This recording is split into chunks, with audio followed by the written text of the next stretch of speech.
പാനായിക്കുളം കേസിൽ NIA കോടതി ശിക്ഷിച്ച 5 പേരെയും ഹൈക്കോടതി വെറുതെ വിട്ടു. പാനായിക്കുളത്ത് സംഘടിപ്പിച്ച സ്വാതന്ത്ര്യദിന പരിപാടി സിമി ക്യാമ്പാണെന്ന് ആരോപിച്ച പോലീസ് രജിസ്റ്റർ ചെയ്ത കേസിലാണ് വിധി. സിമി ക്യാമ്പ് നടത്തിയെന്നതിന് തെളിവില്ലെന്നും കേസിലെ രേഖകൾ കൃത്രിമമാണെന്നും കോടതി കണ്ടെത്തി. വിചാരണ കോടതി വെറുതെ വിട്ട 8 പേർക്കെതിരെ NIA നൽകിയ അപ്പീലും ഹൈക്കോടതി തള്ളി.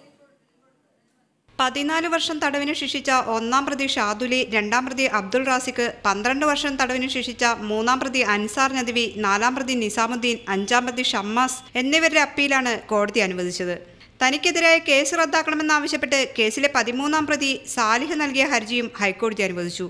വിചാരണ കോടതി വെറുതെ വിട്ട 8 പേർക്കെതിരെ NIA നൽകിയ അപ്പീൽ ഹൈക്കോടതി തള്ളി.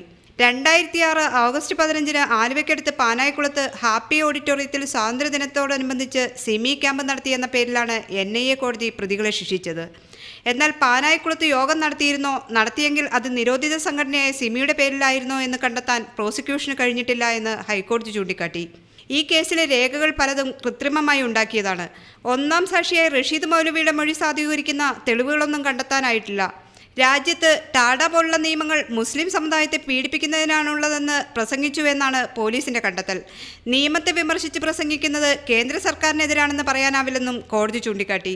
രാജ്യദ്രോഹ കുറ്റം ചെയ്തതായി ഒരു തരത്തിലുള്ള തെളിവുകളുമില്ലെന്നും ഹൈക്കോടതി വ്യക്തമാക്കി.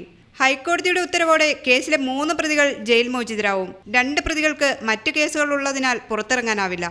മീഡിയ 1, കൊച്ചി.